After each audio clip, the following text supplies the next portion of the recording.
Colleagues, we've already formed a quorum and it's time for us to start. Item 1 on the agenda, confirmation of the minutes of the meeting held on the 2nd of February is paper 693. Up to this moment, the Secretariat has not received any proposal for amendment. Can we confirm the minutes? Thank you. Then information papers issued since the last meeting. We have 2 papers issued since the last meeting. Oh, it should be 3. They should have been distributed to you. We've got responses from the government. We asked the government to submit written responses to us. Then items for discussion for the next item. May I refer you to paper 702, bracket 01 and bracket 02.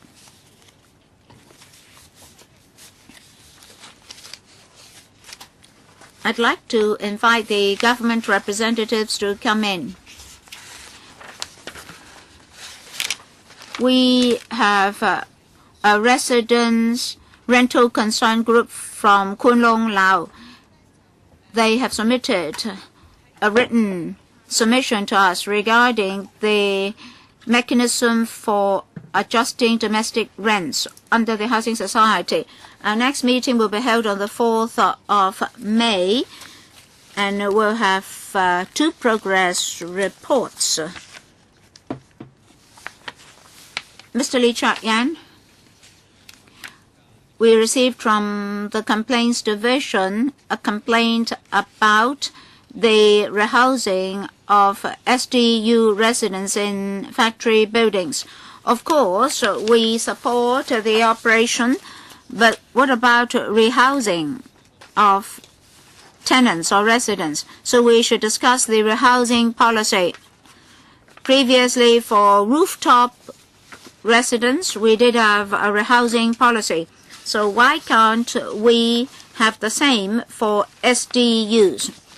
Well, if the government is resuming the premises under demolition order or resumption order instead of the landlord increasing the rent, then we should have a rehousing policy. Any comments? No? Well, may I refer you to the submission from Kuen Long Lao Resident Rental Concern Group. They would like this panel to, in the next regular meeting, discuss the Housing Society's mechanism for adjusting domestic rent and rental assistance. That's actually item 10 on the list of outstanding items. Last year, when we discussed rental exemption and housing policies, we asked for a discussion on the subject. So do you agree?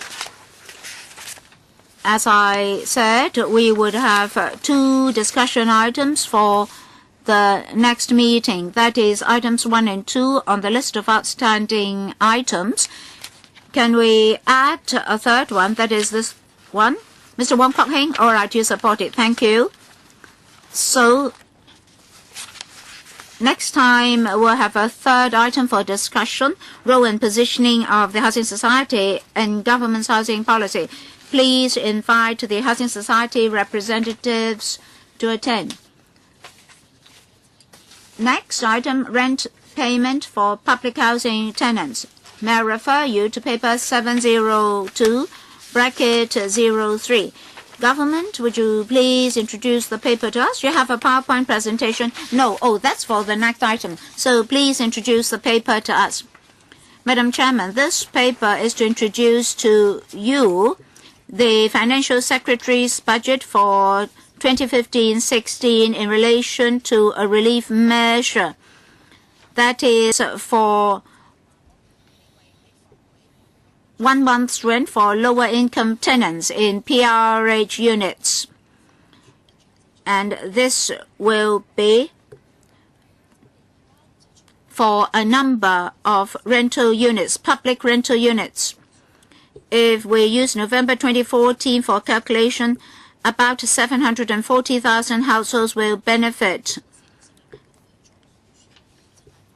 And if we use December as the calculation basis, we'll get the total around $1.146 billion. So all the one-off relief measures will be submitted to the Finance Committee for approval.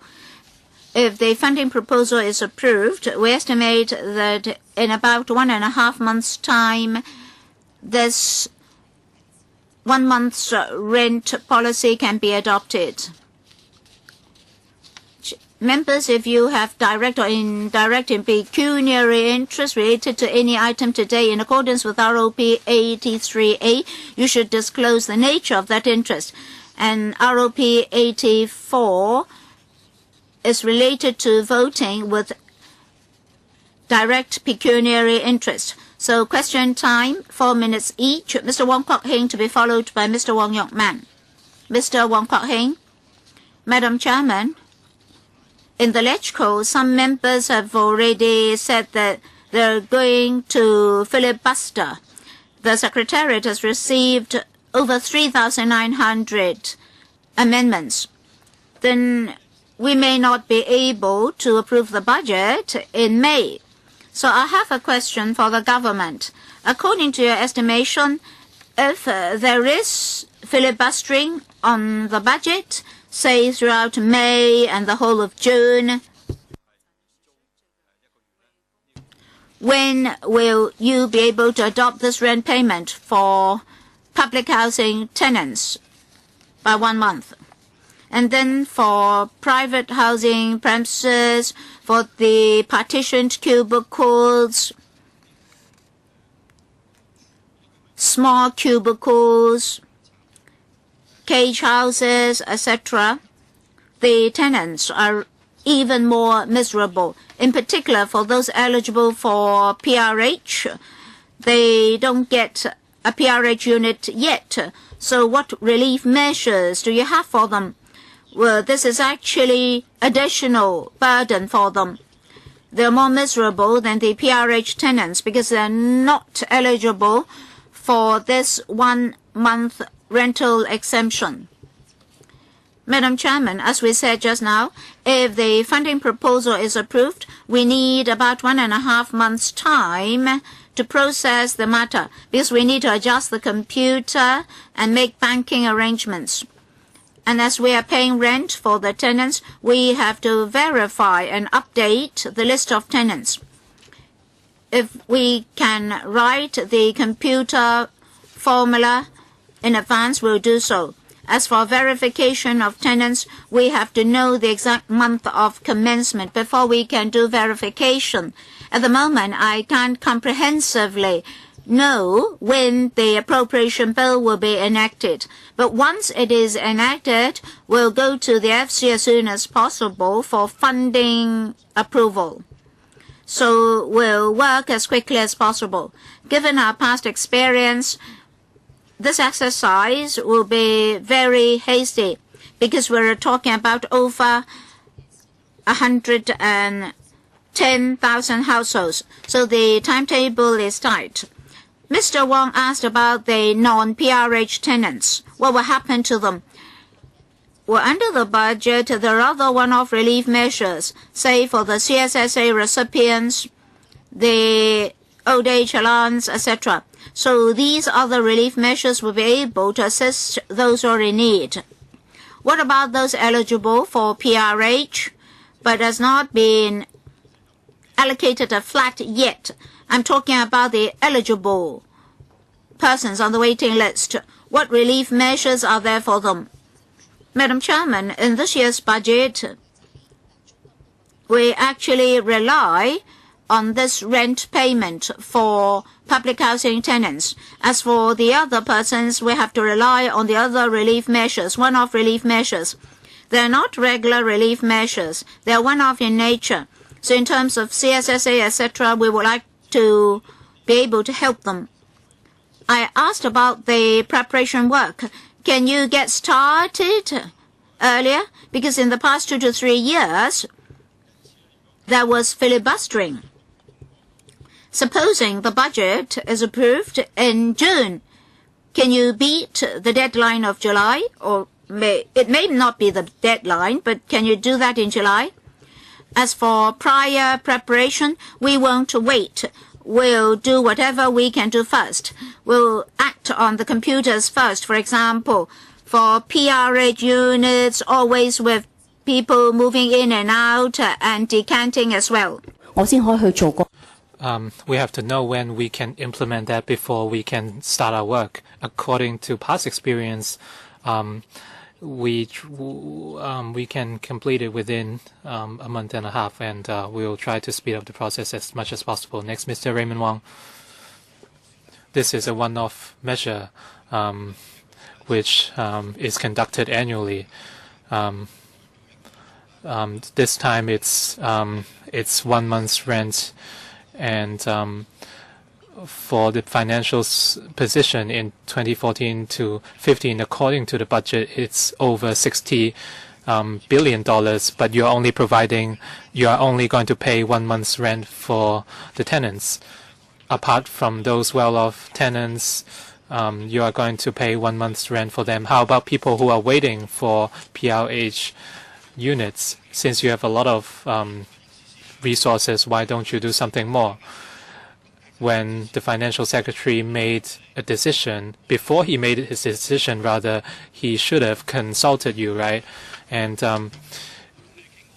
so he did not consult you before deciding to offer 1 or 2 months rent, right? The saddest situation in Hong Kong is that it's for the people who cannot secure a PRH unit. And even for subdivided flats in Kwun Tong, they have to pay for $2,000 or more. And this is really shambolic. I think you should be ashamed of yourself. Hong Kong should provide housing for everyone. Hong Kong is a very developed place. And did you think about the people who are still waiting? We are talking about low-income people, and they have to pay for very expensive subdivided flats. Some rooms are virtually so small that the bed is located right above the toilet. So 1 month's rent is not enough. The reality is that the government has money. Wong Kwok Hing mentioned filibustering. Well, the chairman of the Legislative Council would stop it sooner or later. So this is how this is a game of politics. There are things you have to do. The people who are waiting for PRH units are in deep plight. At the same time, some people are not qualified to apply for PRH, but at the same time, they cannot afford private housing. So you're not doing anything to help these people. So why aren't you trying to help those low-income families or individuals?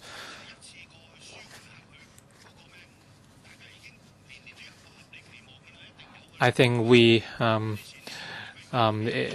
people have expectations every year. I think this is a problem the government must think about. Ms. Wang. Chairman, when the financial secretary drew up his budget, he had done a lot of consultation, and he had to balance the interests of different stakeholders in our community. I'm talking about people who are waiting for PRH units. How do you balance their interests? You shouldn't talk about balancing their interests. The reality is that they do not have subsidies. For low-income individuals, those who are waiting for PRH and paying for expensive private housing, why aren't you doing anything for them?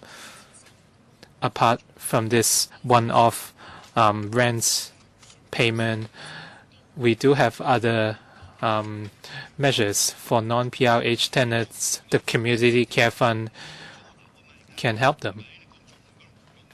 well, it's useless to talk about CSA because the money they receive is not enough to pay for rents.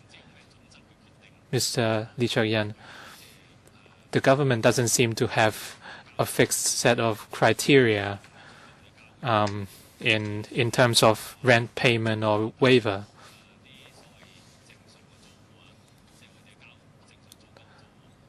Sometimes the government would pay rents for those for tenants paying normal rents, and sometimes they are helping other tenants. And so what's the government standard? And it seems that your standards are always changing year by year. Sometimes you're only paying rents for those who are on normal rent, and sometimes you are paying rent for all tenants. Well, this is a one-off measure rather than a recurrent measure. And every year, the financial secretary would look at the situation, the specific situation, before making a decision. During the consultation process, the community has different views, and he has taken all these views into account. And I agree with Mr. Lee that tenants on normal rents would benefit, and elderly persons can also benefit. So this measure is rather specific. And after careful consideration, the financial secretary decided against benefiting those tenants who are paying additional rents. So the situation actually varies year by year. You said you would consider the financial position, but this year you have a lot of you have a big surplus. So and yet you are refusing to do something more. This year you're only benefiting tenants who are paying normal rents. You have never done any consultation. So on a fairness basis, everyone should benefit. And if you say that those who are paying double rents are on higher incomes, but the fact is, for owners who own multiple properties, they can still benefit. So the same should apply for rates. You shouldn't benefit people who own multiple properties. But I don't expect you to have an answer right now. So we are very confused by the government every year. There are no fixed standards. If you talk about fairness, I think everyone should benefit. You shouldn't only benefit certain people in the same housing estate. Next, Mr. Ip Kwok Him and Dr. Fernando Zhang. Thank you, Chairman. What Mr. Wong Kok Heng and Raymond Wong said, they talked about people who are not qualified to apply. I do agree that they are facing great difficulties. I think we should provide more support for these groups of people. This is something the government should consider. But today we should focus on public housing tenants. And the Category B or Group B estates by the Housing Society does not apply to the elderly people. When you compare it with the well-off tenants in PRH units, what are your considerations for these two groups? Why aren't you providing payment for them? And I'm also concerned with the problem of filibustering. It has become a contagious disease, and they have raised more than 3,000 motions, and we are suffering from long delays. We are facing a crisis, a financial cliff crisis, or fiscal cliff crisis. So is there anything we can do to prepare for this situation? So do we really have to wait for a month and a half before this payment can be reimbursed? If you can be better prepared, you might be able to reimburse the rent within, say, 1 month.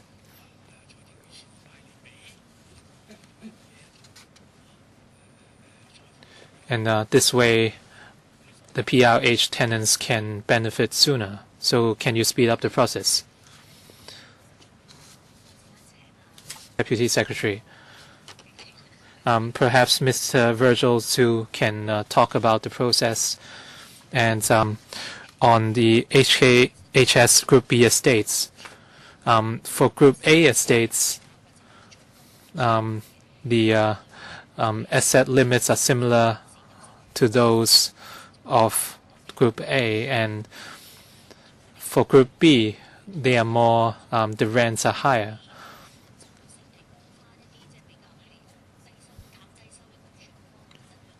So in terms of helping low-income tenants, this is where we drew the line. And there are also elderly persons' flats, and the rents are relatively cheaper. So this time we are also benefiting the elderly persons. So this is how we drew the line. And in terms of preparation works, perhaps Mr. Tsu can supplement. Thank you, Chairman. As the Deputy Secretary said, after the application is approved,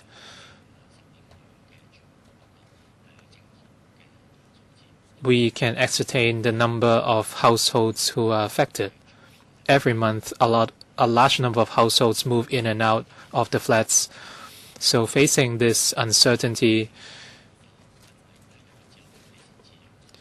we need to wait for the approvals before we can come up with figures.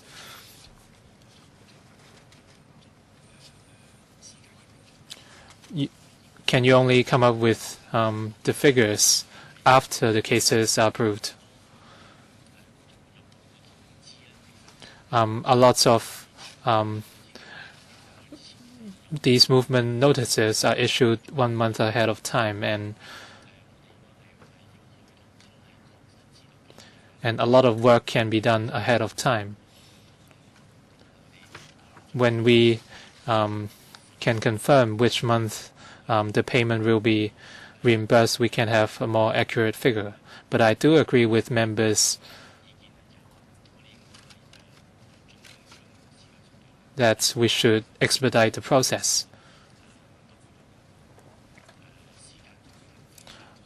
Last year, the rent's payment schedule was shortened to 1 month.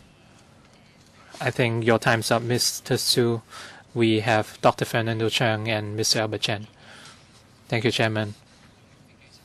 I think rent payment is certainly a welcoming measure for low-income individuals, but I think you should waive rates and profit tax as well.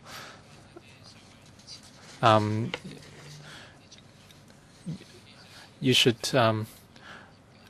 You are benefiting big consortiums and people who own multiple properties, and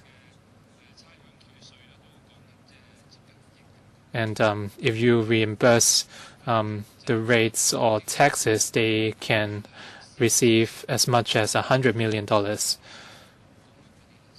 And the people who are really suffering are those who are on the waiting list for PRH units.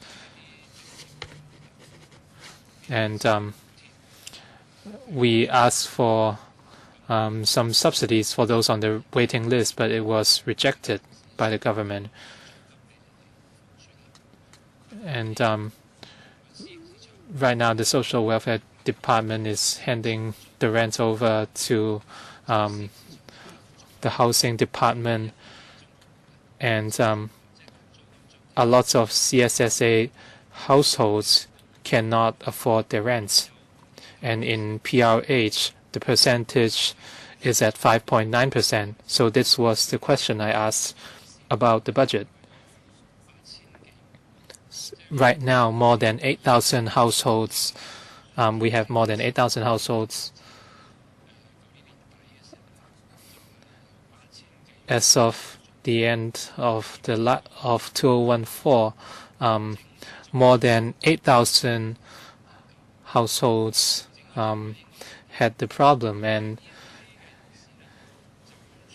after the adjustment, they might be able to benefit, and these households could not benefit from the rent payment.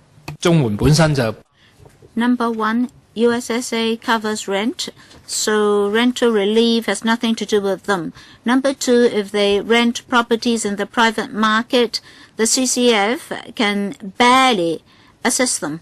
But then for PRH tenants, they have nothing.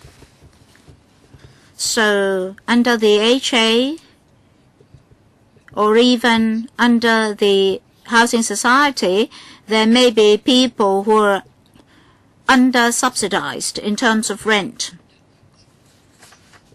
Have you considered that they're mainly one-person households? I'm worried that quite many of them are elderly people. Do you have any plans to assist these people such that everybody can have a share? Even for those, for the have-nots, they'll be able to benefit. But they're all left out here. Any measures to help them? Madam Chairman, let me clarify. For PRH tenants, if the CSA rates can cover everything, then they won't get a special sum of money this time. That's true. But for the rental subsidy under CSSA, if that's not enough, if there's a discrepancy, then under this relief measure, they won't have to pay the difference. Point understood. But what about future differences? We're talking about a one-off relief measure for 1 month, so just for 1 month, not for future months. That's better than nothing. This is actually a loophole in the system.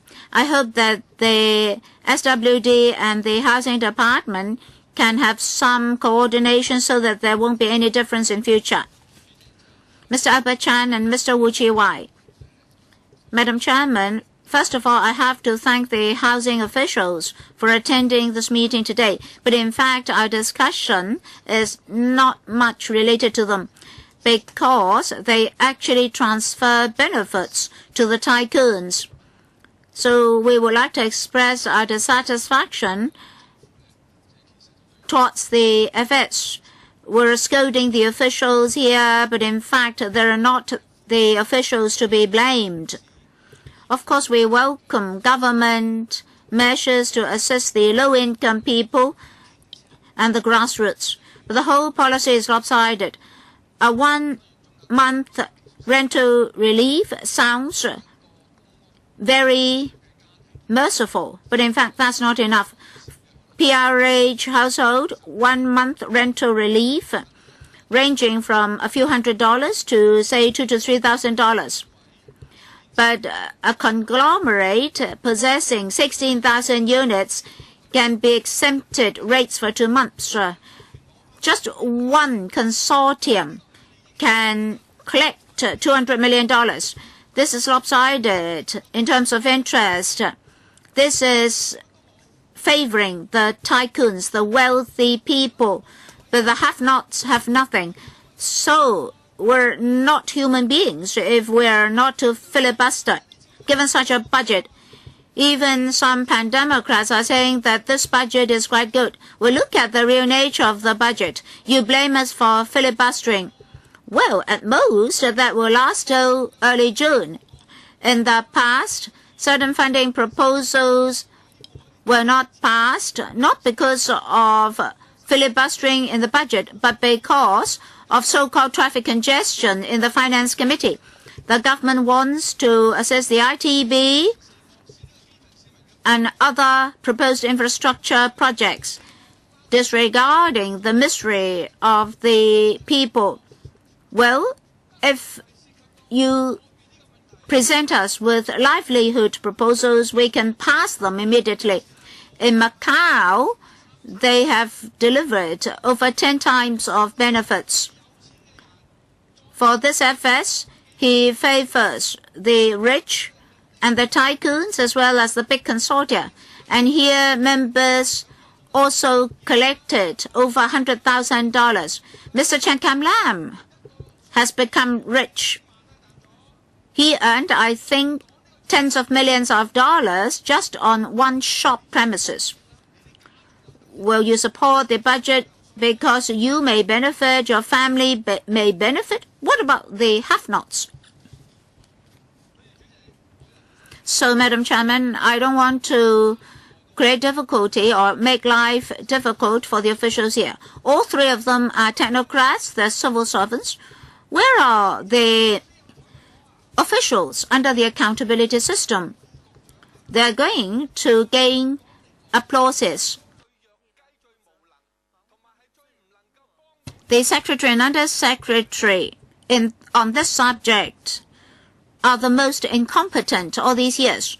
But you rely on the secretary and undersecretary to handle these matters for the public.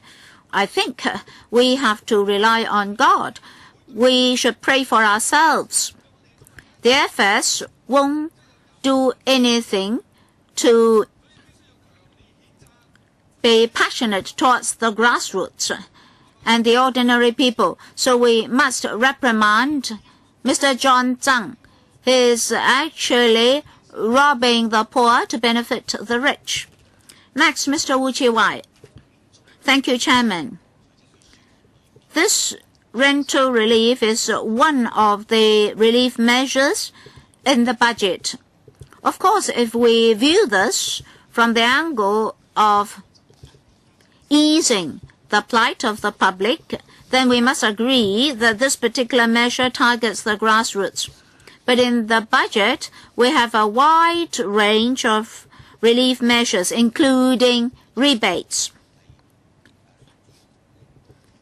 These measures are not to improve the livelihood of the grassroots. So I think we should go back to the issue of a fair mechanism. We understand that under the PRH policy, we have the well-off tenants and tenants not paying the ordinary rent. Concerning the distribution of candy, so to speak, should we not have a fair principle? That is, even the well-off tenants should be entitled to this rental relief for that portion of the normal rent, not the extra rent.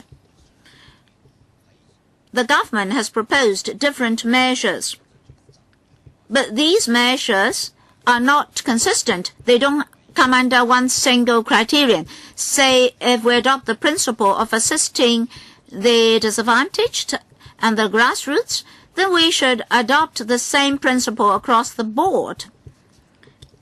To be fair, if I'm staying in a PRH unit, I should be entitled to this basic rental relief. Deputy Secretary, let me try to respond. As I said, when the FS prepared the budget, he conducted consultation and heard certain views. As we're talking about a one-off relief, we have to look at the prevailing circumstances year by year. During the preparation process, we heard different voices. I recall that on the same occasion last year, individual members also asked why we should offer relief to the well-off tenants. So forever, we have different views. This time, the FS is targeting those PRH tenants with lower income. The FS would like this one-off relief to be able to assist the lower income tenants. That's why we have this proposal. Of course, if you have different starting points, you may end up with different views. Circumstances vary from year to year, and our proposals originate from the actual prevailing circumstances. So we're offering this relief.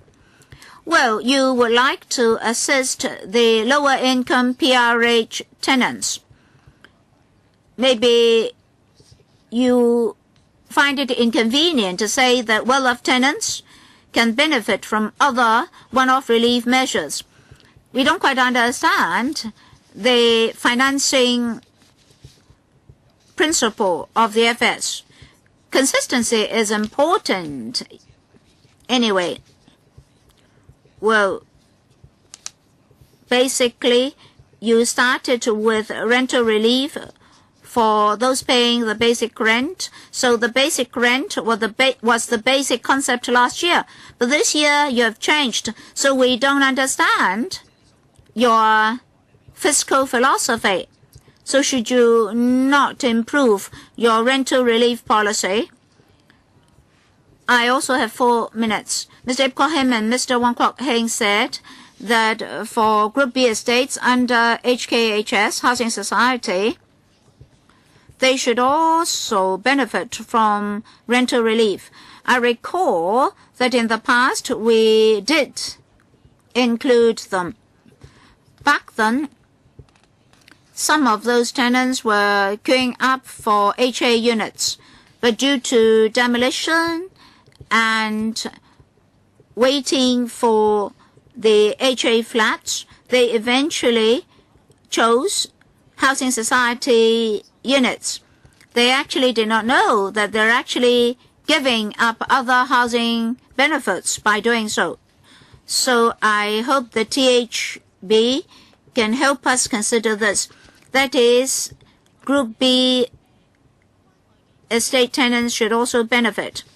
As regards rental subsidy for the have-nots under the CCF did say that their subsidy is not regular in nature. If the government has a rental relief measure or policy for PRH tenants, they said they would follow suit. We don't just want to assist PRH tenants. For those waiting for PRH units, they may now be living in SDUs. They may also want to have some assistance this time. So if this rental relief measure can continue, then indirectly you are helping the SDU tenants, because the CCF did say that they would take reference from you. If you offer the assistance, they will follow suit. When the FS prepared the budget, I don't know whether he had talked to you on this point. Anyway, this rental relief should continue. That's our hope, because it can help SDU tenants, because they'll be able to get rental subsidy under CCF. Can you say something about Housing Society Group B estates? Just now you referred to the situation last year. Actually, last year we did not pay a full month's rent. Even for the non-elderly tenants, we only paid 2/3. For those paying extra rent under the HA, the basic policy is the same. So why are you not doing the same this year? Just now we said that we target the lower income HAPRH tenants this time, so others won't benefit. Given the same principle, for non-elderly persons flats under HS Group B estates, their means test and asset limit and income limits are higher than HS Group A tenants.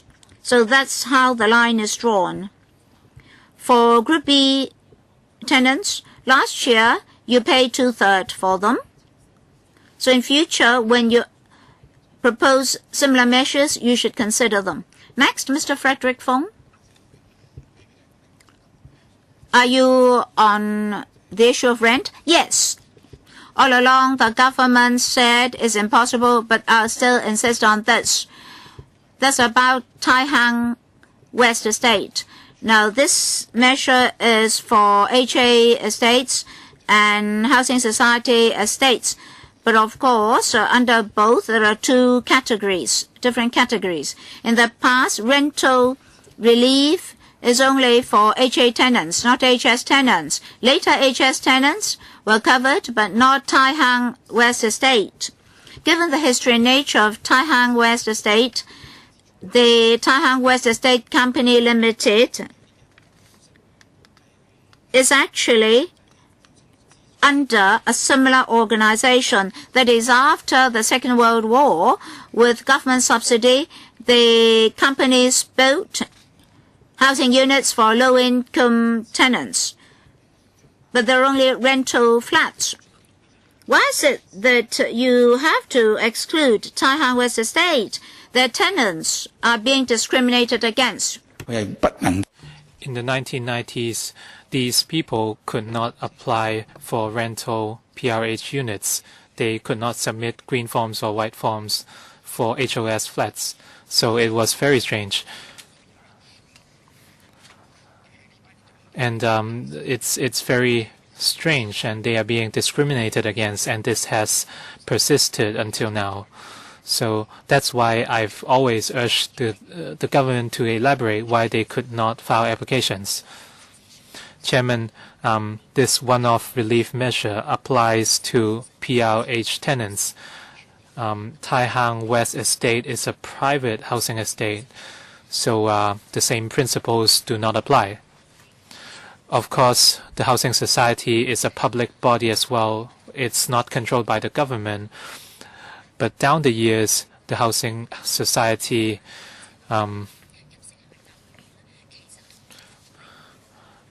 its assets and income limits are very similar to the HA's requirements.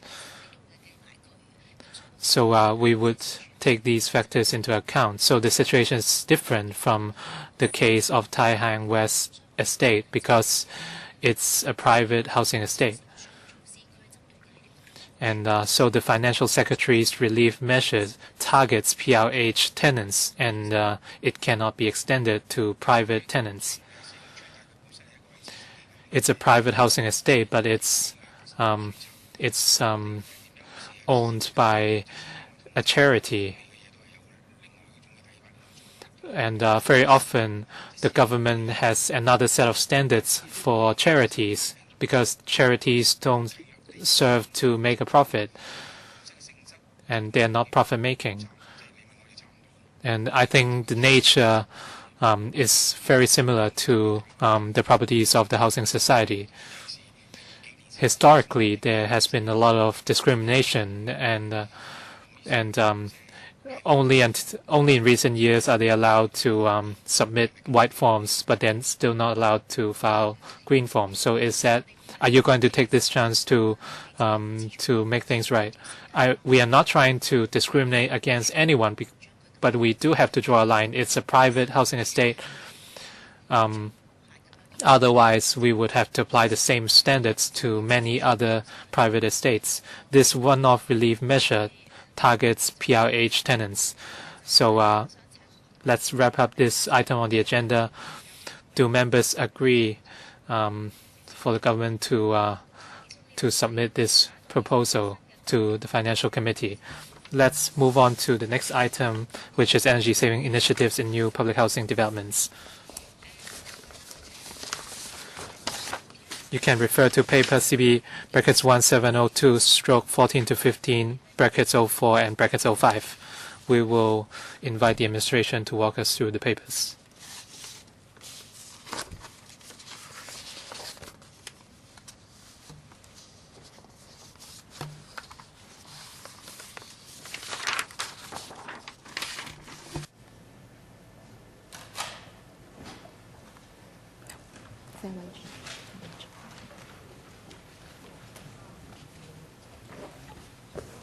好，有啲政府部門嘅同事係預備好。Once the administration is ready, you can start briefing us on the papers. I know you have a PowerPoint presentation.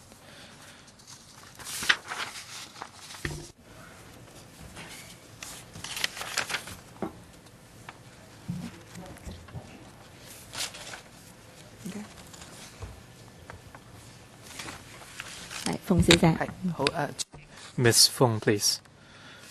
Chairman, members, this paper serves to brief and update members on the energy-saving initiatives implemented in new public housing developments by the Hong Kong Housing Authority.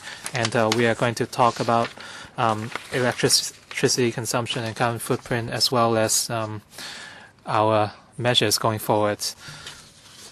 All along, the Housing Authority is committed to implementing energy-saving measures in new PHD to reduce electricity consumption and carbon footprint. In February 2013, we briefed members on the energy-saving initiatives implemented in new PHD and the way forward for enhancing energy performance of HA's buildings. In the past 2 years, the HA has been strengthening various energy-saving initiatives and achieved great results. Compared with 2011 to 12, the annual electricity consumption in communal areas of a typical public housing domestic block has been reduced by 10% in 2014 to 15 compared with 2 years ago. I'll talk about the energy-saving initiatives. Our primary principle is to adopt what we call passive design for all new PHD, and we would try to make use of natural lighting in order to reduce artificial lighting, mechanical ventilation, and air conditioning. And in our new PHD, we would also enhance screening. And we can avoid the buildup of heat and lower overall temperatures in order to ease the pressure on air conditioners.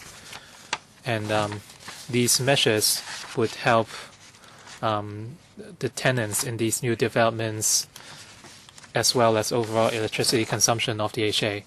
And in terms of public facilities in new developments, around 55% of the energy is used for lighting, 20% in lifts, and 25% in other equipment, such as pumping equipment, fire equipment, ventilation, and security systems, and so on. Lighting is the most power-consuming system in domestic blocks, and it has always been the HA's focus in terms of energy saving. We are trying to maximize the use of daylight, and we would adopt energy-efficient electronic ballasts and T5 fluorescent tubes. And recently, we have implemented two-level lighting control system, as well as LED bulkheads for trial in recent years. Since December 2008, the HA has implemented a dedicated two-level lighting control system for lifts, lobbies, corridors, and staircases to fulfill the requirement of the building department according to the design manual barrier-free access. And this way we can address the needs of the visually handicapped. And at the same time, we are adopting a lighting on-demand principle in order to save electricity. We have completed an assessment for the first for the two-level lighting control system, and the results show that the systems can save energy by more than 30% on average. And in 2013, we installed a large-scale installation of LED bulkheads for trial in one of the domestic blocks of Kin Ming Estate. The results show that the LED bulkheads are very energy efficient, and compared with traditional fluorescent lamps, the saving is more than 40%. The second most power-consuming system is lifts. Since 2013, the HA has taken a further step to adopt new lift technologies, and the lifts of major blocks must utilize gearless lift drives in order to save more energy. Gearless lift drives coupled with VVVF power systems can reduce energy consumption by more than 10% compared with conventional geared lift drive systems. Lifts equipped with regenerative power feature can capture and condition the regenerated energy for feeding directly into the power grid for immediate consumption by communal facilities. And the amount of energy saved depends on the usage of the lifts. We have assessed the lift systems in Kai Cheng Estate and found that the amount of energy regenerated is up to 20 or 30% of the energy consumed by the lifts. And another item is renewable energy. Since May 2011, DHA has been implementing grid-connected photovoltaic or PV system in the domestic blocks of new PRH estates to provide at least 1.5% of the communal electricity. Since monocrystalline silicon PV panels have generally been adopted due to the higher solar conversion efficiency, in Kai Cheng Estate, we have recorded an average annual electricity generation of about 1,090 kilowatt-hour per kWp capacity, surpassing the estimated amount by 5%. And we have tested other PV panels in Yao Lai Estate and Tak Long Estate, and these include polycrystalline silicon, amorphous silicon and copper, indium gallium diselenide thin film PV panels. And we also have other energy management tools. DHA has always been a pioneer in achieving building energy efficiency. The Building Energy Efficiency Ordinance came to force in September 2012, but back in early 2000, DHA had adopted the non-statutory building energy codes under the voluntary EERSB in the design of new PhD. And from the year 2000 to 2014, DHA issued more than 500 building energy certificates in recognition of good energy performance of DHA's buildings. And starting from December 2011, we have implemented an energy management system, or ENMS, in all new PhD. And as of December 2014, there have been 109 domestic blocks with energy estimations endorsed by DHA. As compared with the energy baseline, the ENMS, the reduction in communal energy consumption was up to 14%, with a total annual electricity saving of around 6.227 million kilowatt hours for these domestic blocks, or equivalent to 4,360 tons of carbon emissions. We also have a system to estimate carbon emissions starting from February 2011. DHA has implemented CEE at design stages for domestic blocks in new PhD, and as of December 2014, there are 117 domestic blocks with CEE endorsed by DHA.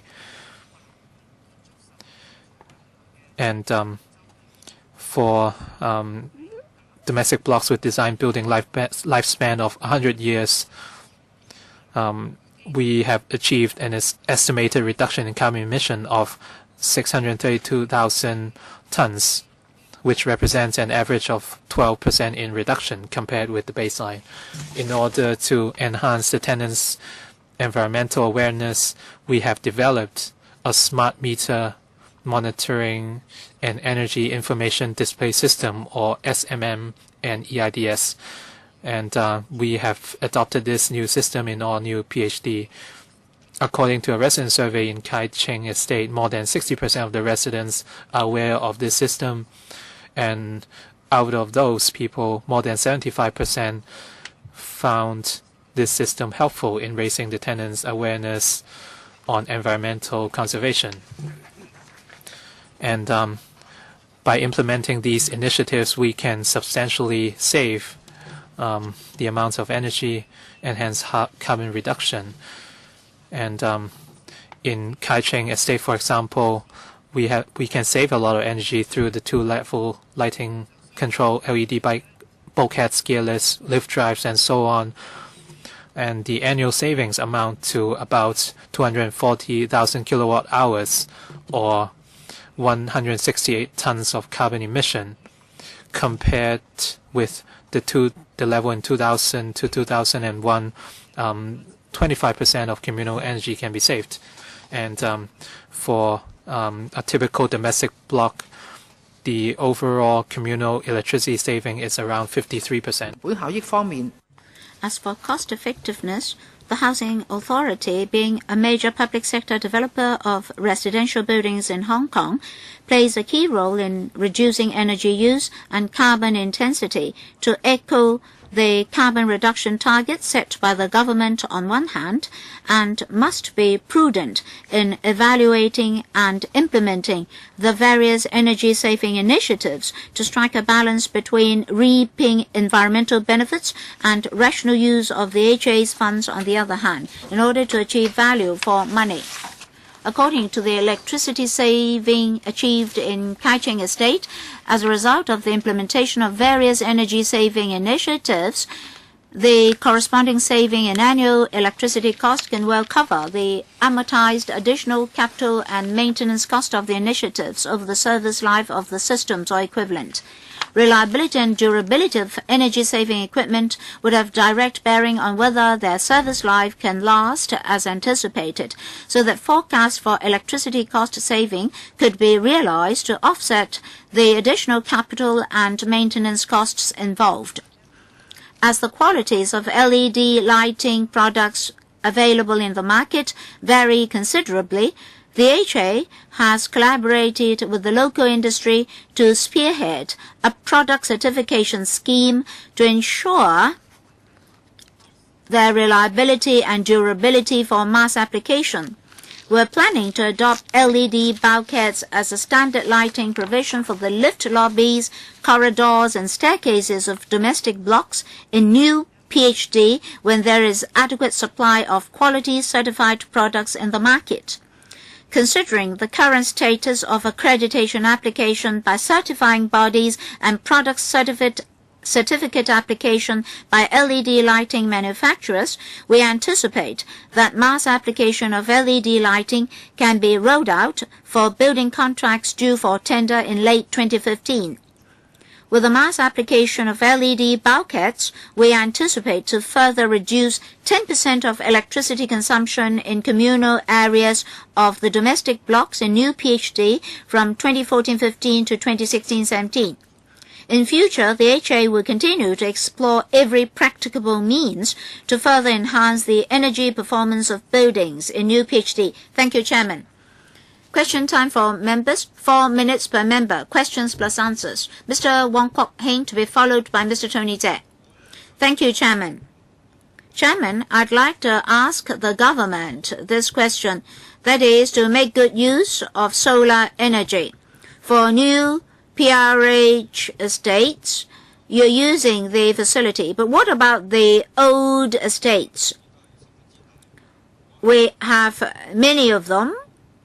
If all of them can use solar energy, I believe the cost effectiveness would be even greater.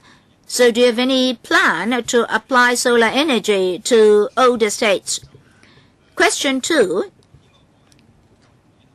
Starting from last year, the Water Supplies Department started a campaign to save water.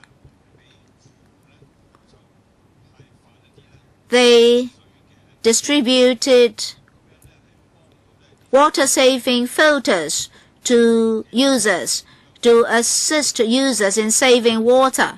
Water resources are precious, but then they encounter 2 problems in PRH estates. First of all, the existing taps may not be suitable. Do you have any plan to make improvement in this regard? Besides, the Water Supplies Department told me that there are problems with water pressure as well as the water mains. So can your water mains cope with the water-saving program or campaign of the WSD?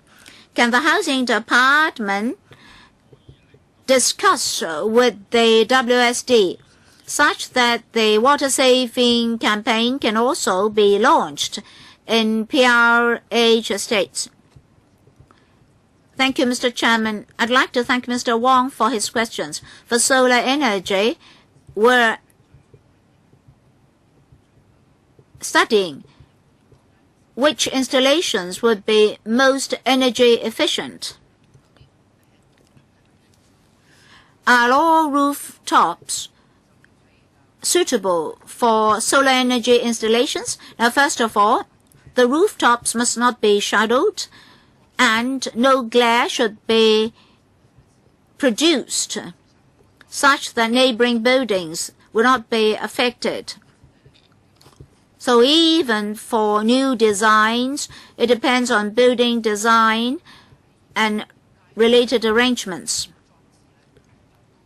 At the present moment, the installation cannot be widely adopted in our estates. So during our review, if we discover suitable housing estates, we'll try as far as possible to use solar energy. Your second question is about water saving. That's a major subject for us. Normally, we would fully cooperate with the WSD.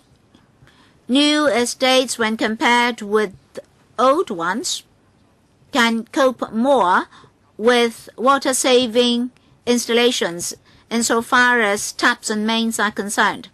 And then there is this double water tank design. This can save water, particularly when we clean the tanks. Tenants don't need to save water, and we can have a continuous supply of water that will directly save water as well as energy, because water pumps, etc., can also be energy efficient. So we'll continuously monitor energy saving and water saving measures. Mr. Tony Tse and then Mr. Ip Kwok Him. Thank you, Chairman. For energy saving measures, we of course support them. Here, I'm pleased to see the Housing Department adopt energy-saving measures in new design so as to absorb natural light and natural ventilation. This is, of course, good because you are doing this by way of design. So I'd like to know whether or not you're able to do so in new buildings only. What about the existing buildings or old buildings? Can you do something in terms of design? Besides, Chairman, I can see that for electricity consumption, the Housing Department has attained quite good results. Are you talking about new projects for old estates? Can you attain the same result? Mr. Wong Kwok Heng and I are concerned about old estates as well. And then apart from residential units, will you adopt similar measures in shopping malls so as to reduce energy consumption? My final question is, I believe most of these measures have an ideal or satisfactory return period. For energy-saving measures, the return period may not be that satisfactory, but we're actually spending money to remind people to save energy. You should consider that as well.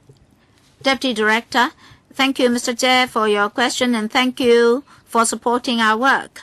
For environmentally friendly measures and design, we try as far as possible to use natural lighting and natural ventilation.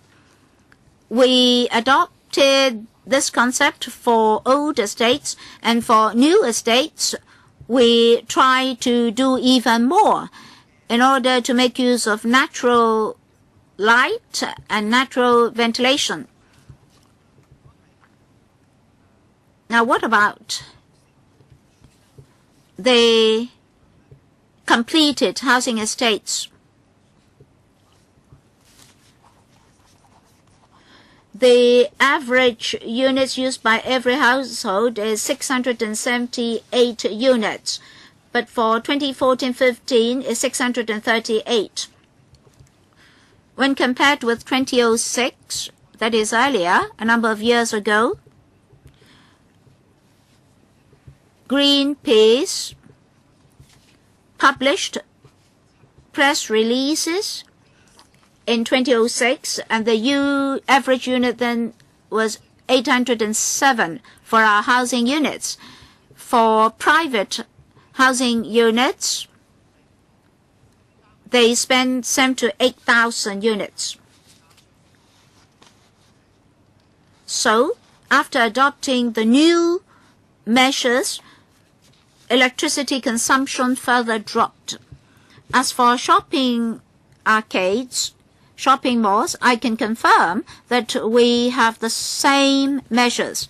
We try as far as possible to have natural lighting and natural ventilation. As for new commercial facilities, very often they're street premises or on-street premises. We try as far as possible to use natural lighting and natural ventilation. And in terms of air conditioning, we also try to save energy. Next, Mr. Ip Kwok Him and then Dr. Lo Wai Kwok. Thank you, Chairman.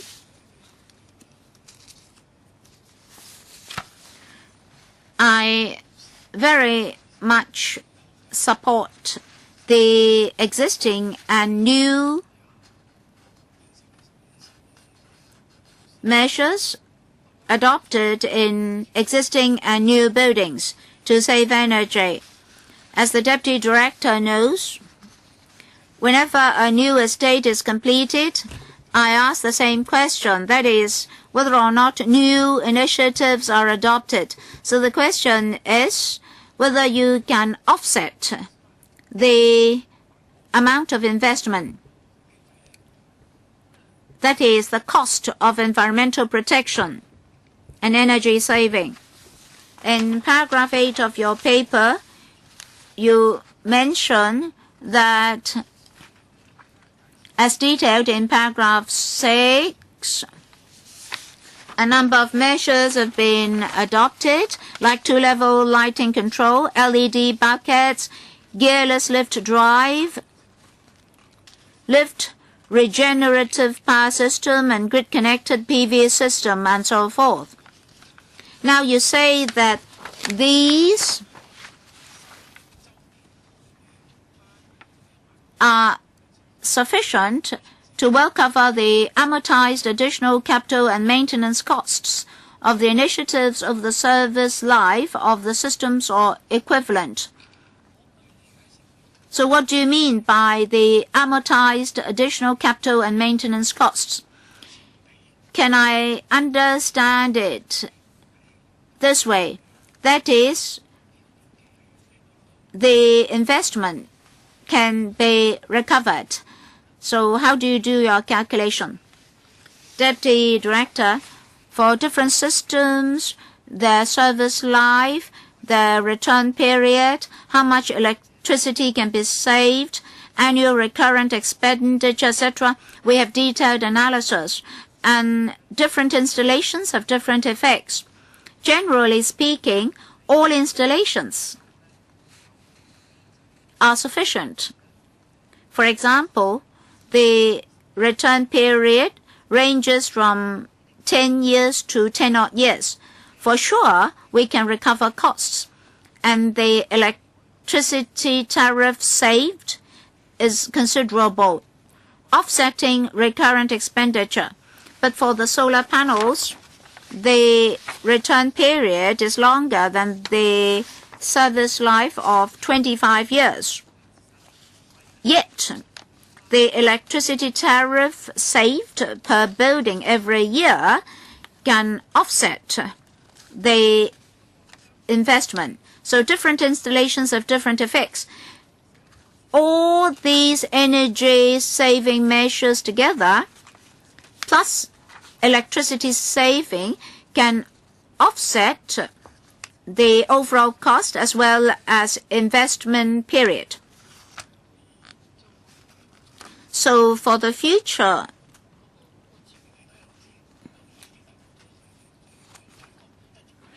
you will promote LED buckets. But what about the lift regenerative power system? Well, we're continuously looking into lifts. We've successfully adopted the relevant regenerative power systems, and there are other energy-saving measures for our lifts. So we're actually continuously reviewing the situation. So you can't attain that for the time being, but in the long run you'll be able to do so. In fact, the experiment was successful. That will be launched gradually. Mr. Lo Wai-kwok, with global climate change, we are facing one of the greatest challenges of mankind. A few days ago, our director of weather told the media that for this past winter, the lowest temperature was only 10 degrees or so, which was pretty warm by recent standards. And with global climate change, Hong Kong's temperature might increase by 3 to 6 degrees. And with this warming, Hong Kong's sea level might be raised by more than 1 meter. And if this does happen, some low-lying areas in Hong Kong might be flooded for areas like Tai O. So the government must work together with the public and do something about the situation. The housing authority is Hong Kong's largest developer. It's the biggest in terms of the number of existing and new developments, and it must take the lead in reducing emissions, and their work is commendable. And on this topic of energy-saving initiatives in new public housing developments, most members are fully supportive.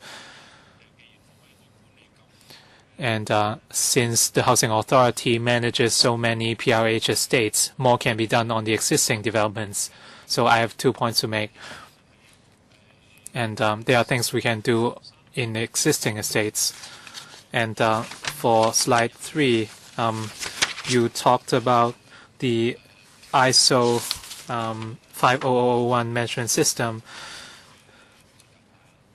And the HA has implemented ENMS for the design of all domestic blocks in new PhD.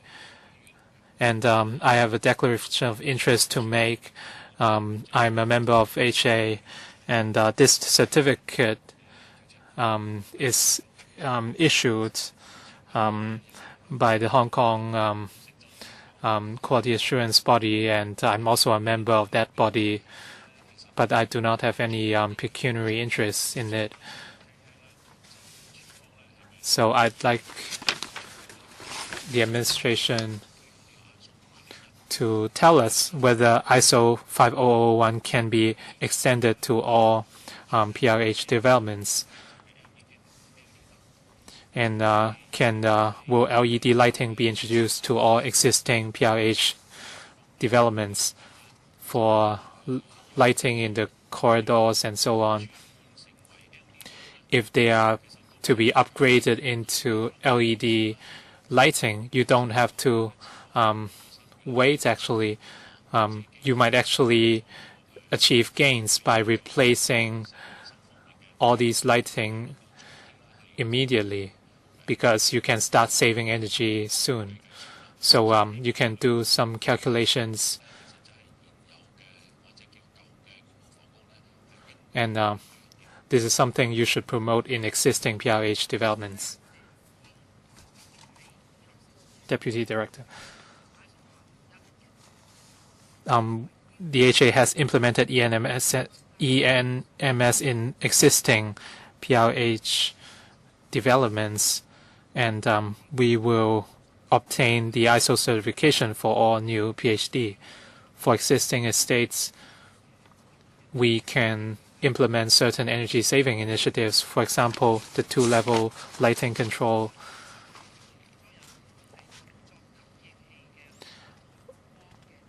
We can install dimmable LED lights in existing estates. Of course, we cannot replace them completely, but we can introduce similar measures. Mr. Leung Kwok-hung. Chairman. Well, I think the government has nothing much to do, so they are trying to bring up something.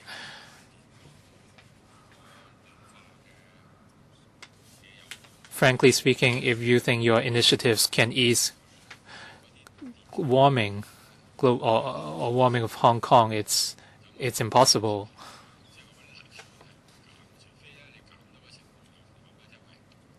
The energy would still be dissipated whether or not you use the lights or not, unless you reduce power consumption drastically.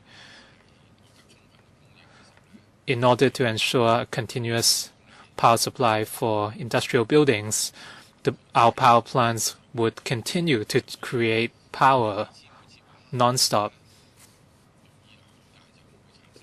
I think these energy initiatives have good intentions, but they are limited in effects. If you are to control global warming, you should reduce the number of private vehicles. You should encourage everyone to use public transport. I have a question for you.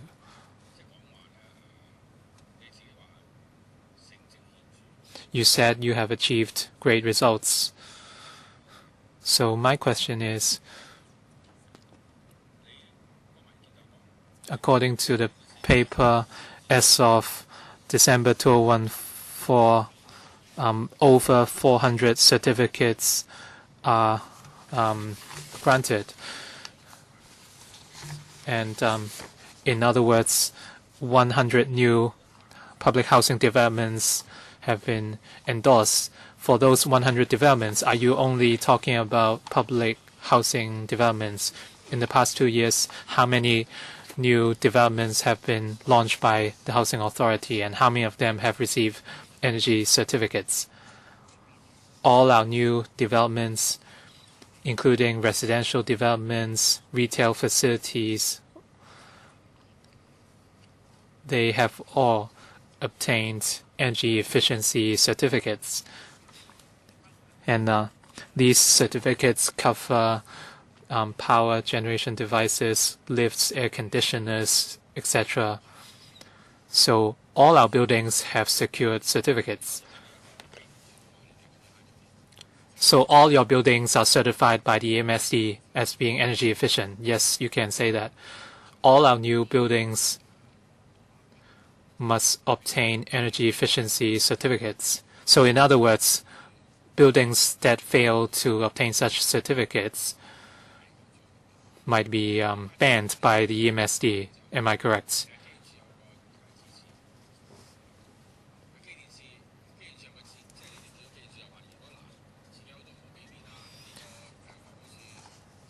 So if the housing department failed to comply with energy efficiency requirements, the MSC would not issue the certificates, right? Can you clarify that?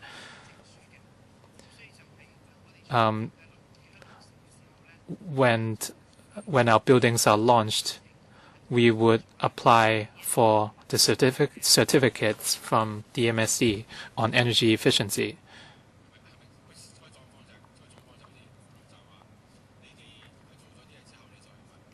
So is it that you would show the MSD what you have done, and they would grant energy efficiency licenses? So the so 100% of your buildings will be certified. Thank you. Let's move on to the next item. The marking scheme for estate management enforcement in public housing estate. We have two papers, CB 1702/14215 brackets 06 and 07.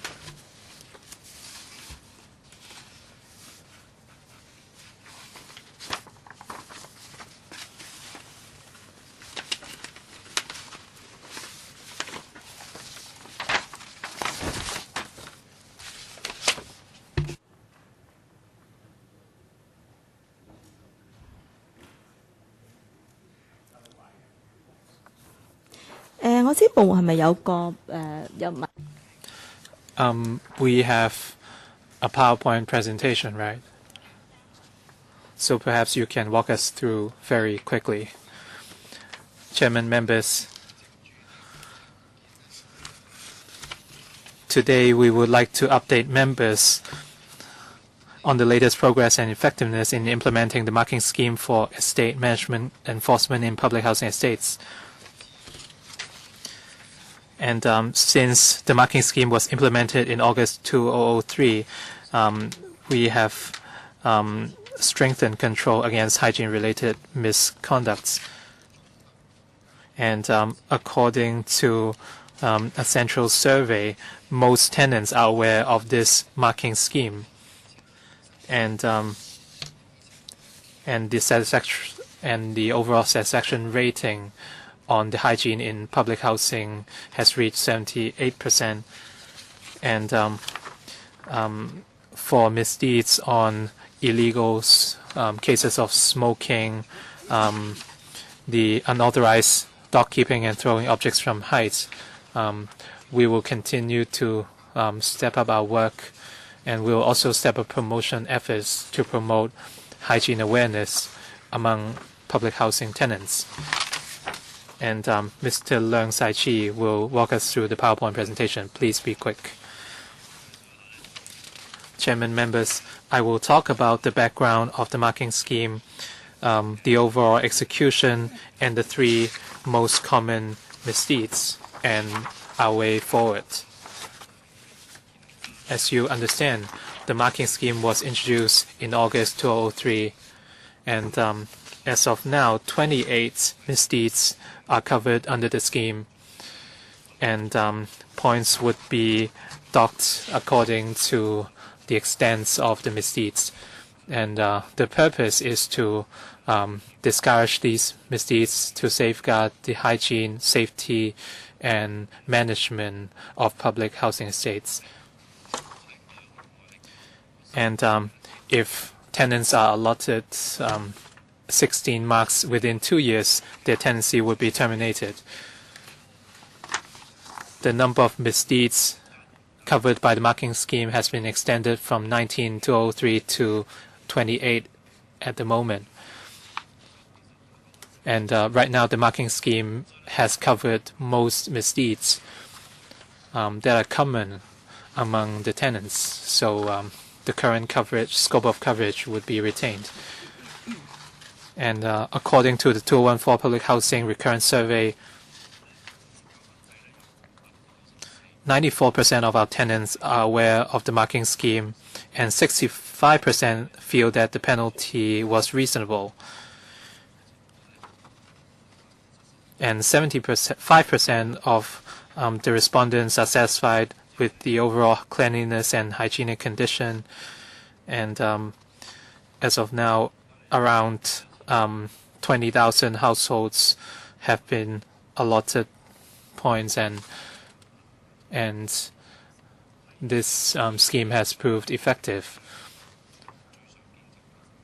The most common misdeeds include smoking offenses, and since 2007, smoking in the common areas within PRH estates have been included, and since September 2009, under the fixed penalty smoking offenses ordinance, and people who smoke in statutory no smoking areas would be issued a FPN, or fixed penalty notice.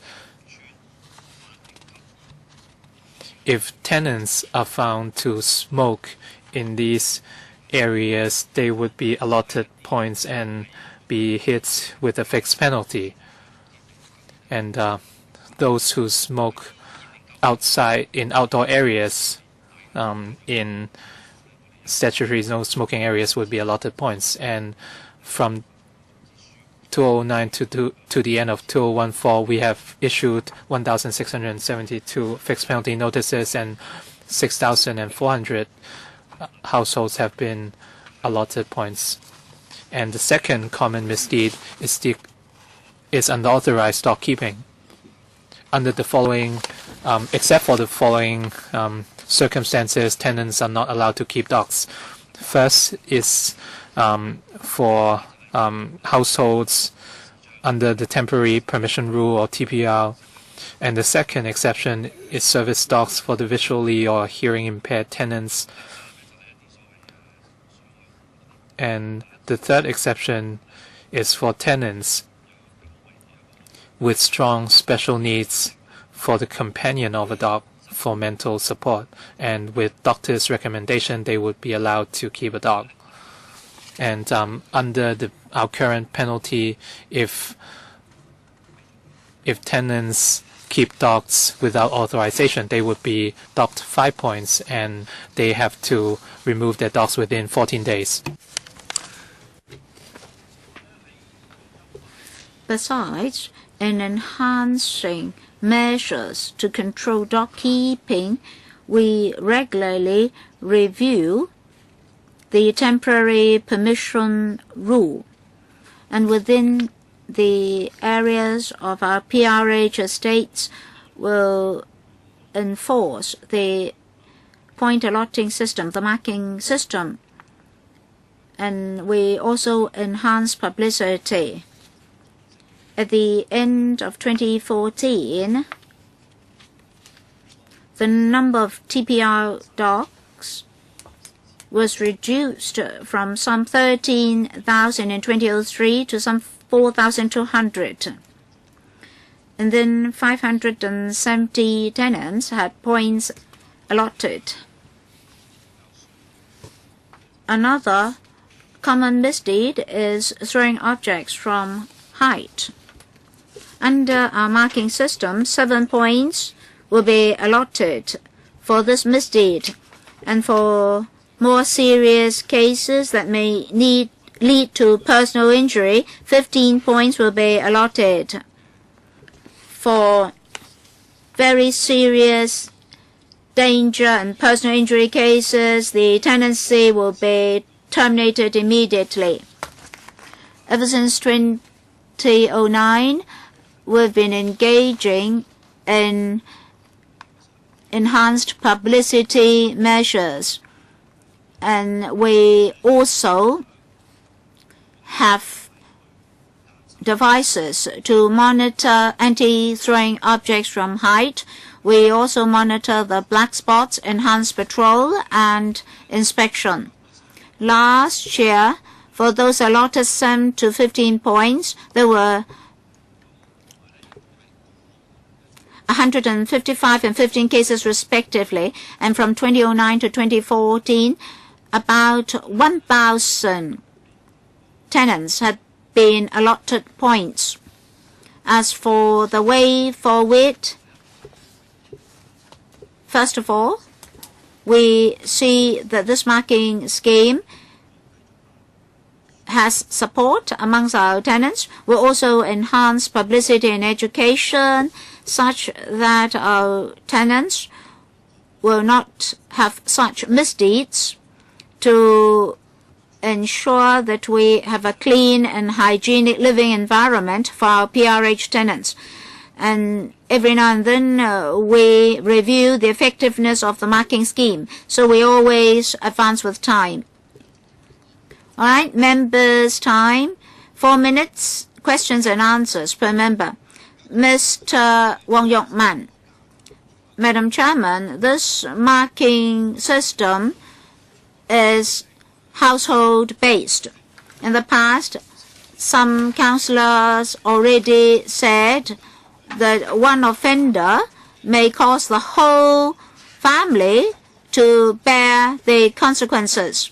But of course, PRH units are allocated on a household basis, and tenants must be responsible for the behavior of their family members. Well, we don't quite agree. Well, if the tenancy is terminated, is the household concerned still eligible for PRH? Can they move to smaller units? I think you have to consider all these possibilities. Some families may have special circumstances. It will be very miserable for them to lose the PRH unit. One family member keeping a dog or one family member throwing objects from height may cause the whole family to bear the consequences. So the government should consider these issues. Secondly, last year, concerning the removal notice, I offered some comments. I think the government should be more cautious in issuing such notices. Of course, if the case is serious, you can consider terminating the tenancy. Last year, I asked the government to give me details about these notices and enforcement. But at the end of 2013, we were told that 28 households had lost their units, and 16 tenants, after hearing, got the notice quashed by the appeal tribunal or appeal board, and 5 are awaiting appeal. I have the following questions. 3 tenants were given the tenancy again on social grounds. What do you mean by social grounds? And given that their tenancy is restored, any measure to guard against a recurrence? And 15 tenants won their appeal. Can you explain the reasons? Is it that the notices were issued too casually? Number 3, after issuing the notice, how much time will be given to the tenant to appeal? Number 4, from issuing the notice to successfully recovering the unit, how much time was spent on each unit? I'll answer the questions first, and I'll then defer to my colleagues. Mr. Wong is correct. Each household should be collectively responsible for the behavior of family members. For public housing allocation, we adopt a household-based policy. So if any family member has any misdeeds, the other family members should encourage the family member concerned to get rid of the misdeeds. Concerning the details of the notices issued, I don't have the fine details, but I can give you the general situation. After a notice is issued, usually the tenant would appeal to the appeal board for quashing the notices. Mr. Wong mentioned 10-odd cases. In 10-odd cases, the appeal board quashed the notices. For the quashing of notices, maybe there are compassionate grounds due to age, mental problems, and so forth. And sometimes the appeal board adopts the attitude that if the tenant does not repeat the misdeeds, the appeal board will allow the tenant to stay in the PRH unit, and the notice won't be enforced as a result. So there were such circumstances in those cases. In the past, after issuing the notices, in certain cases, we did recover the flats.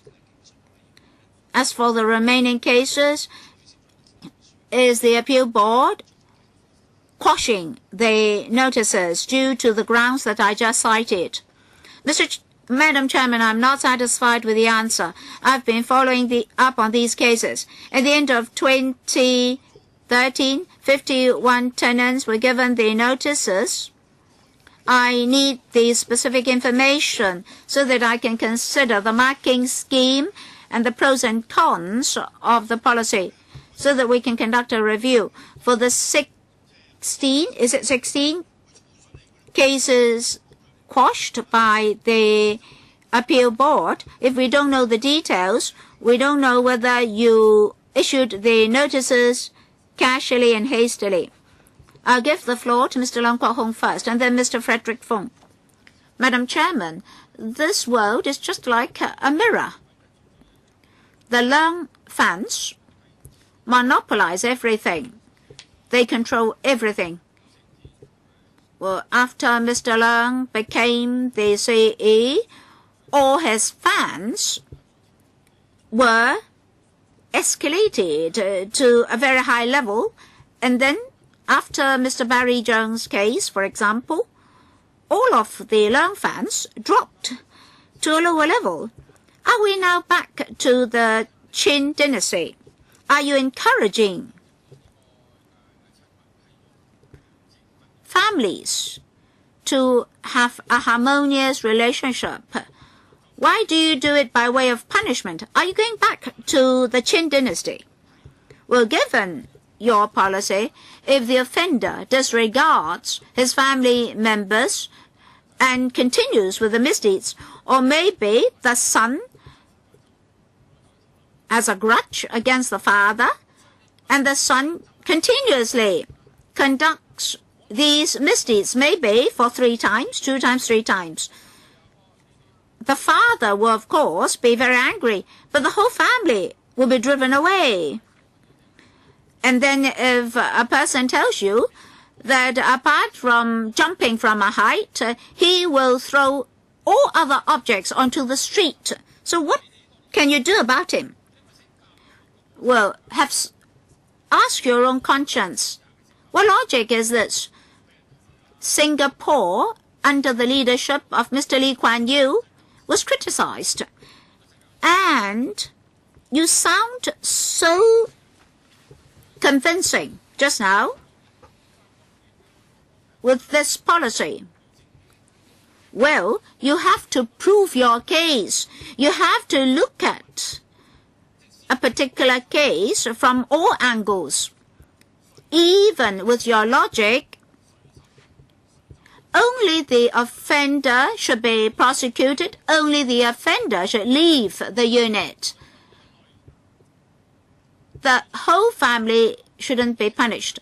Well, if it's if your daughter takes drugs, when the police officers come, will they arrest all your family members?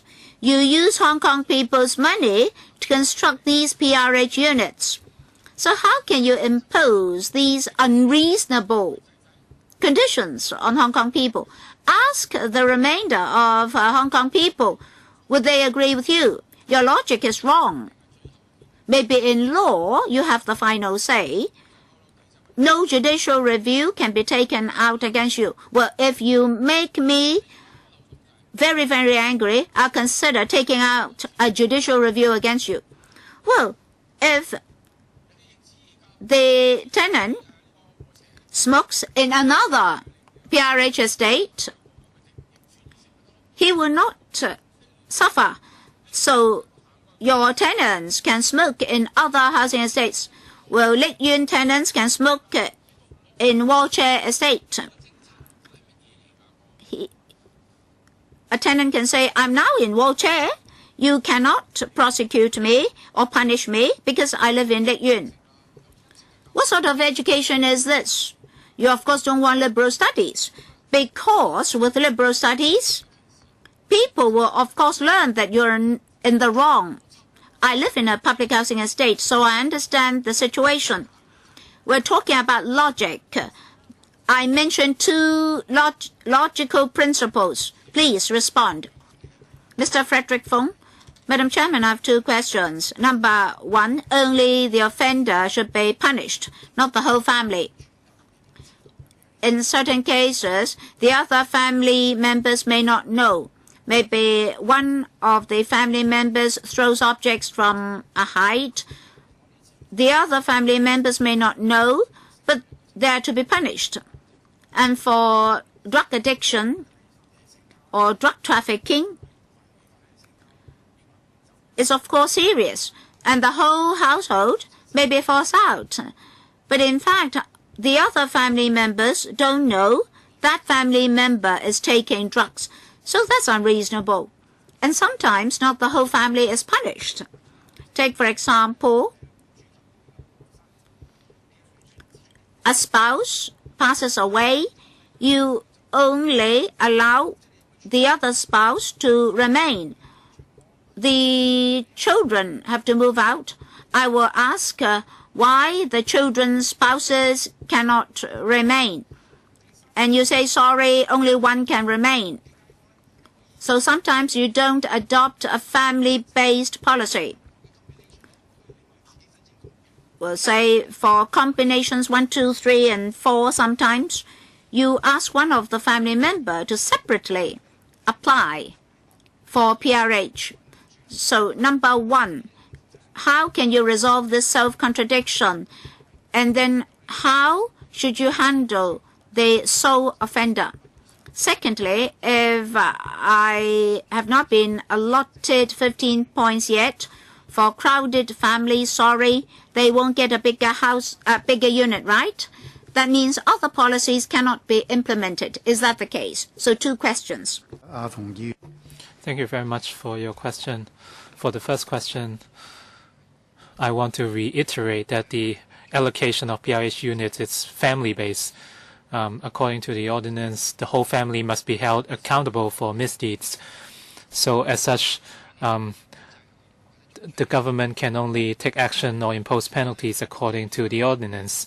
I want to reiterate that the whole family should make sure that all its members would not do anything inappropriate. And if any inappropriate behaviors are detected, other family members should help rectify them. And after points are allotted or warnings are given, a copy of the notice would be issued to every family in the household so that everyone is aware of such misconducts, and so that they can help, they can ensure that similar behaviors won't happen again. And for the second question, and let's say if points are already allotted, but the total number of points has not reached 0, but would the households can still be relocated according to the existing arrangements? My question is that some members of the household might be able to apply for PRH, but some would have to leave after they get married. Why is that? So it's a separate application, and the logic is different from this marking scheme. And let's say if the children of the households are getting married, only the children of the married members can stay, and the others would have to leave. Why is that? Chairman, he has to answer. Your time's up. Mr. Yip Kwok Him. I have a question on paragraph 10. It talked about the docking of points for smoking.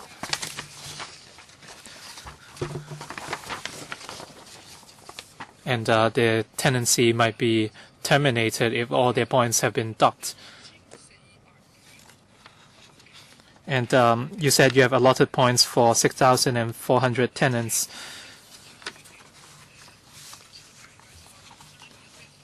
The deputy director talked about it, but can you give us more details of the point allotment?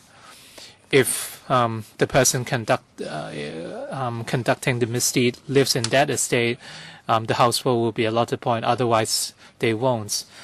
And you said 1,600 FPNs were issued. That's my first question. And second question, under paragraph 6, in the past year, 70 removal notices have been issued, and out of those, 54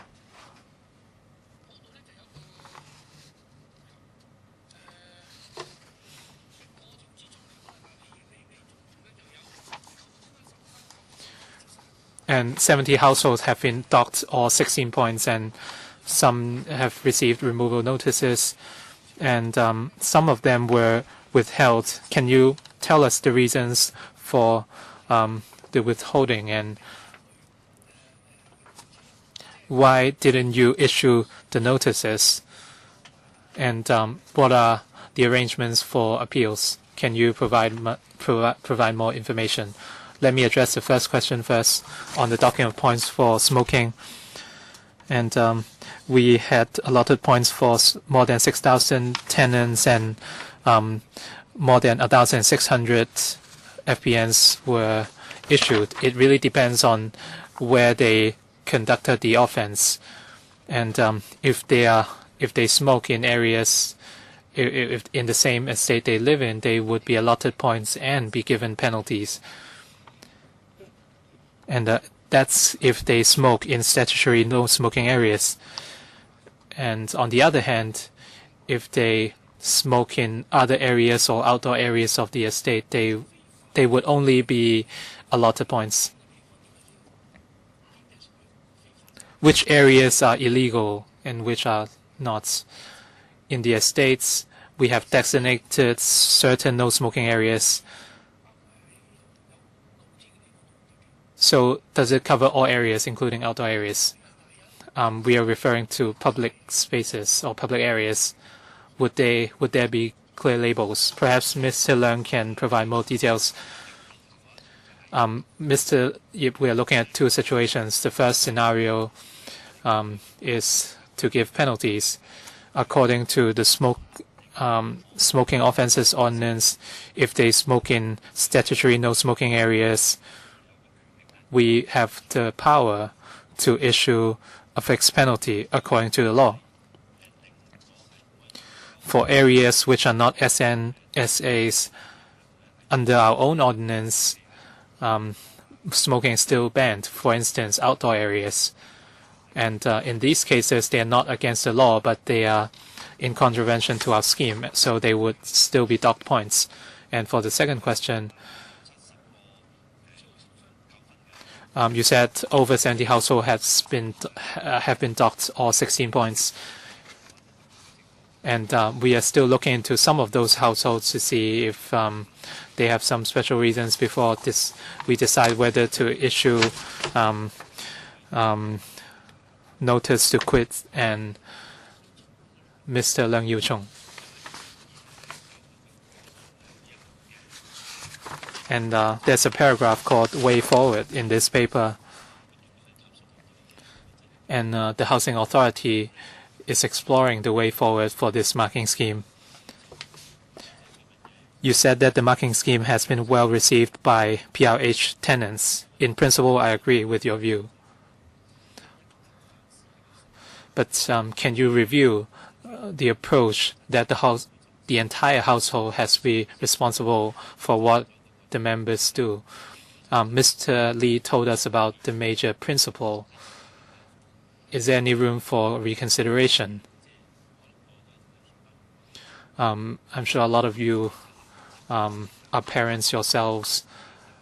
Very often, it's I think all parents would like to educate their children, but sometimes it's not that easy. I'm a father myself. Sometimes it's difficult to educate your children. If I don't educate them, then, well, I warrant penalties or punishments, but I'm sure most parents would try to educate their children. They wouldn't want them to take drugs, for example, but sometimes it's out of their reach. If you think about it, of course, what Mr. Leung said was morally right, and he talked about family education. But if you put yourself in the shoes of these parents, it's difficult. Even the children of superintendents take drugs and they would be held liable. So this is the reality. Problems exist. If you, not everything is in black and white. Is this really the best approach? Some families, for families with children who take drugs, they would feel very bad themselves, and they would be driven out of their homes as well. So it's really a double blow for them. It's really a problem of morals and ethics. You should think about it deeply. Even for couples, we might see such cases. I think no one would want their other halves to conduct offenses. For instance, no women would want their husbands to smoke, but sometimes they can do nothing about it. The only solution is a divorce. Are you encouraging people to divorce because of a smoking couple? It's really a serious problem. So why don't you think more? Now you are trying to enforce this rule regardless of the reality. For households with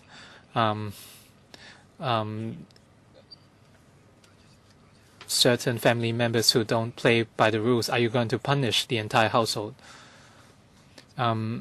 The housing authority would review the marking scheme from time to time, and during each review, they would consider changes in social trends, and they would strike a balance between the interests of different members. And according to the latest survey, most tenants find the penalties reasonable. But of course, it doesn't mean that in the next review, we would not look at the situation at that time.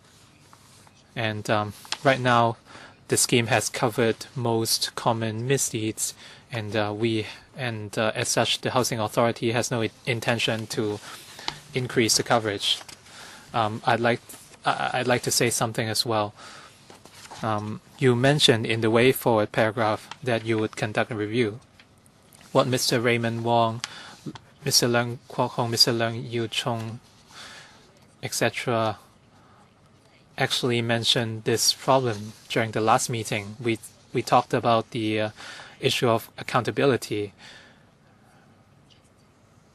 Mr. Wong Yuk Man would like more information. You are not able to provide it today, but when you conduct a review again, you should look into the background of these cases to see if any special treatments are warranted.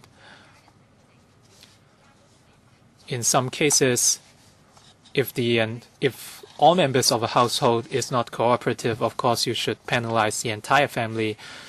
But in some cases, some family members have tried their best to rectify their fellow members, but their efforts are in vain. So in some cases, they can do nothing about it, and at the end, the whole family has to suffer. So as you conduct a review, you should think about how you can tackle these cases. In some cases, some family members might be cooperative. So for these cases, can you be more lenient and considerate? I understand that the marking scheme can improve the quality, the management quality of public housing estates, and the scheme has proved effective in most cases. But in some cases, if only certain family members are uncooperative, this scheme might not be satisfactory. So I hope you can tackle these cases as well.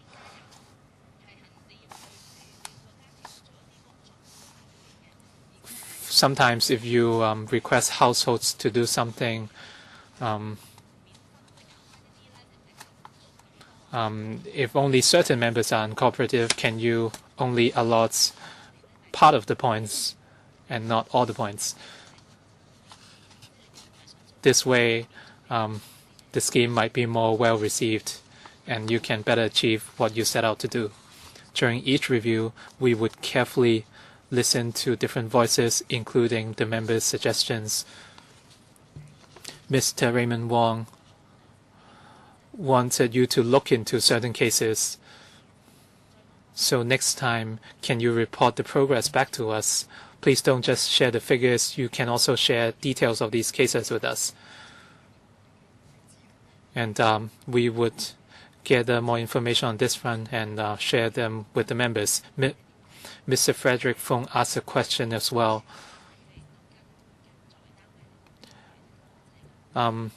Why is this marking scheme operated on a household basis and other schemes are not? Can you give us a written response on the different approaches you adopt for different schemes? Thank you very much.